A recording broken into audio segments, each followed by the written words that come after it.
Welcome to Kali twisted stories part 71। जय माँ काली, जय माँ तारा, आप सबका भला हो। राधा और कृष्ण के प्रेम के 9वें अध्याय में आप सबका स्वागत है। भाई साहब, मैं रुक्मणी बोल रही हूँ। कैसे हैं आप? इधर मनोहर ने फ़ोन उठाया। बोला मैं ठीक हूँ। बताइए आपने कैसे कॉल किया? मैं यहाँ लखनऊ आई थी अपने हस्बैंड के पीछे पीछे कि देखूँ वो यहाँ क्या रंगरलियाँ मना रहा है। पता चला है कि वो बॉम्बे निकला हुआ है। मेरे ख्याल से वो आपके घर आने वाला है। आप तैयार रहिएगा, उसको छोड़िएगा नहीं। आप निश्चिंत रहिए, वो यहाँ आएगा तो अपने पैरों पर जा नहीं पाएगा अपने पैरों पर। उसने जो मेरे साथ किया है मैं उसको कभी नहीं माफ़ करूँगा। आने दीजिए उसको। आपको तो कोई आपत्ति नहीं है, मेरी तरफ से 2-3 और लगा दीजिएगा। वो एक नंबर का नीच आदमी है, उसकी किसी बात पे भरोसा नहीं करिएगा और अपनी बीवी पर भी मत करिएगा। वो तो मैंने करना कब का बंद कर दिया है।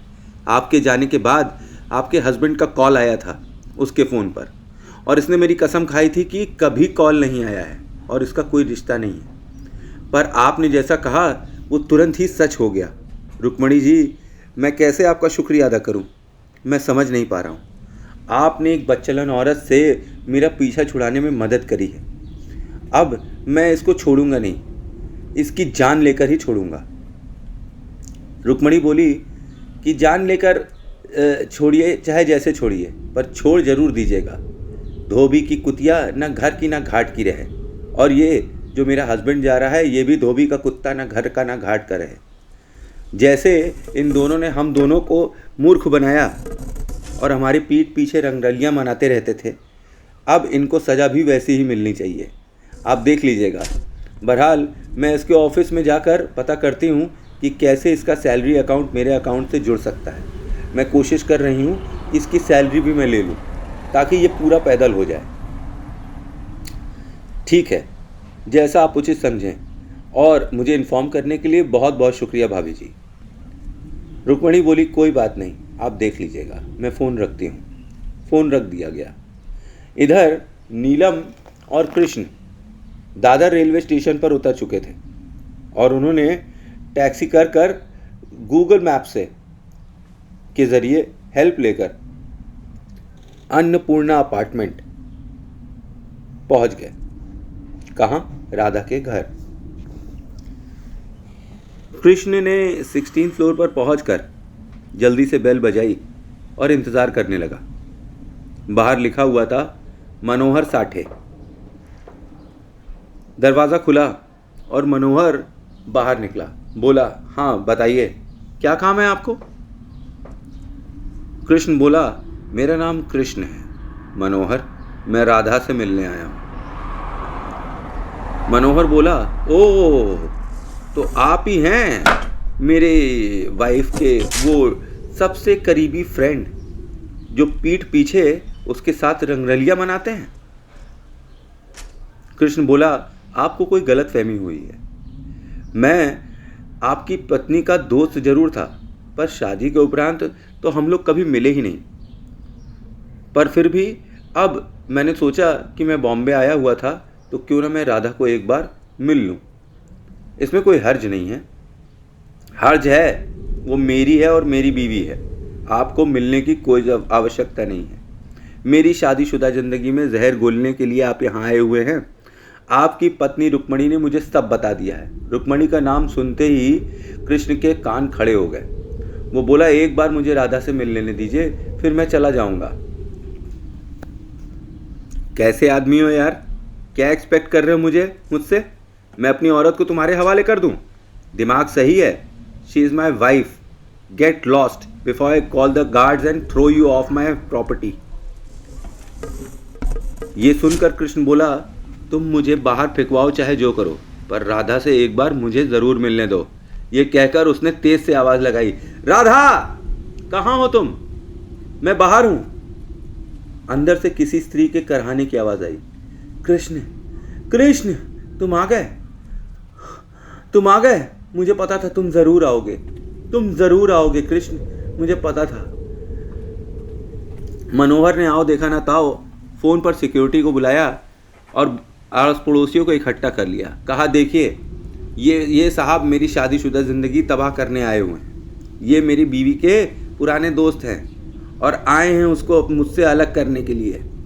अरे मियाँ बीवी में कहाँ झगड़ा नहीं होता है, हम में भी झगड़ा हुआ है तो ठीक है हम सुलट लेंगे, पर इसका ये मतलब थोड़ी नहीं कि मैं अपनी वाइफ को इनके हवाले कर दूं।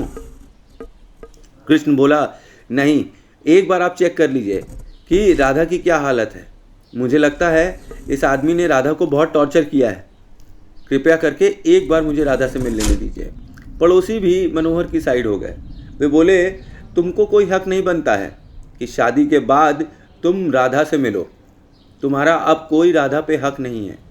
जो भी है ये हस्बैंड वाइफ का मामला है, तुम इससे दूर ही रहो। ये कहकर कृष्ण को सब लोगों ने पुश कर करके फ्लैट से बाहर कर दिया। कृष्ण बाहर से बिल्डिंग को निहार रहा था। उसने देखा कि राधा खिड़की पर उसे हाथ हिला रही है और बोल रही है कि मैं आ रही हूँ, मैं आ रही हूँ। ये कहकर, ये देखकर कृष्ण ने भी हाथ हिलाया और चिल्लाकर बोला, राधा मैं कहीं नहीं जाने वाला हूँ, मैं यहीं हूँ, तुम चिंता मत करो, मैं तुम्हें यहाँ से निकाल कर ही रहूँगा। इधर राधा जिसने देखा कि कृष्ण अब सामने आ गया है, उसको ऐसा लगा कि जीवन उसके सामने आ गया है। एक ऐसा व्यक्ति जो मृत्यु के एकदम कगार पर है, अगर उसे किसी भी तरीके का जीवन का लक्षण दिखाई पड़ता है तो वो झट से उसे पकड़ने के लिए दौड़ता है। ऐसा ही केस राधा के साथ भी हुआ। कृष्ण को देखकर उसके अंदर की सोई हुई शक्ति और जुनून जिंदा हो गया। उसने मनोहर को एक कसकर धक्का मारा और बाहर की तरफ दौड़ पड़ी। एलिवेटर से जाने के बजाय उसने सीढ़ियों का रुख किया और सीढ़ियों से दौड़ते हुए वह नीचे की तरफ जाने लगी। अब 16वां माला और नीचे ग्राउंड फ्लोर तक पहुंचने में टाइम तो लगता है। इधर राधा की हालत भी कोई ठीक नहीं थी। महीनों के टॉर्चर से उसका शरीर टूट सा गया था। जगह जगह सिगरेट की जलने के दाग भी थे और बेल्ट के निशान भी थे। उसकी हालत एकदम अधमरी थी। लगता था उसने कई दिन से खाना भी नहीं खाया हुआ है और शायद नहाया भी नहीं है। मार खा खा कर उसका शरीर टूट सा गया था। उसका कोमल शरीर जो एक समय कृष्ण देखकर पागल हो जाता था कि राधा से सुंदर और राधा से अच्छी लड़की कोई हो ही नहीं सकती थी, आज वह शरीर जीर्ण शीर्ण और एकदम टूट सा गया था। अपनी आखिरी सांसों को अपने हाथ में लेकर राधा दौड़ते हुए सीढ़ी पर भाग रही थी और उसके पीछे पीछे मनोहर भी चिल्ला रहा था, रुक जाओ, मैं कहता हूं रुक जाओ। अचानक से मनोहर कुछ राधा के पास आ गया और उसने कसकर राधा को धक्का मार दिया। राधा लड़खड़ाते हुए सीढ़ियों से नीचे गिरती हुई सीधे ग्राउंड फ्लोर तक पहुंच गई। इधर कृष्ण ने देखा कि बिल्डिंग के नीचे भीड़ इकट्ठा हो गई है। वो फिर बिल्डिंग के अंदर गया और उसने देखा कि राधा जमीन पर गिरी है और उसके सर से खून निकल रहा है। तुरंत एम्बुलेंस बुलाओ, somebody call an ambulance please, कोई एम्बुलेंस बुलाओ, डॉक्टर को फोन करो, जल्दी करो। कृष्ण दौड़ते हुए लगभग पागल सा हो गया। उसने राधा को अपनी बाहों में उठा लिया।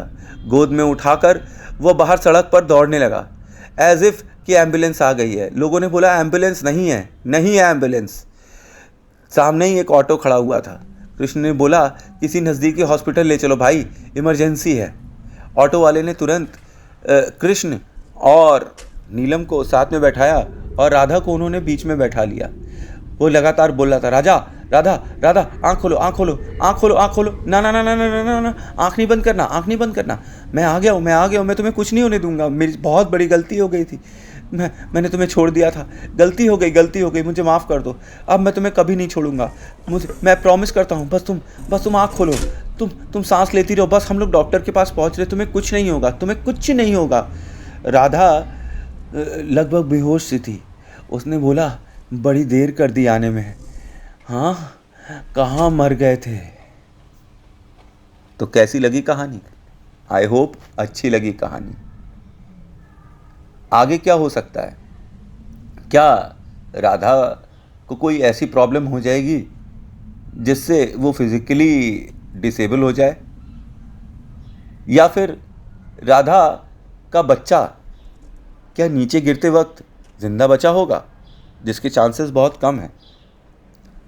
और नीलम जो कि कृष्ण के साथ लगातार चल रही है, उसका क्या होगा अब जब वो काफ़ी अटैच हो गई है कृष्ण से। तब राधा की एंट्री उसके अटैचमेंट की धज्जियां उड़ाने वाली है। और ये मनोहर जिसने राधा को धक्का दिया था, क्या ये यहीं तक रुकेगा या रुक्मणी की तरह ये भी कोई नई चाल और हिसाब किताब लगाएगा जिससे राधा को और नुकसान पहुंचे और कृष्ण को भी।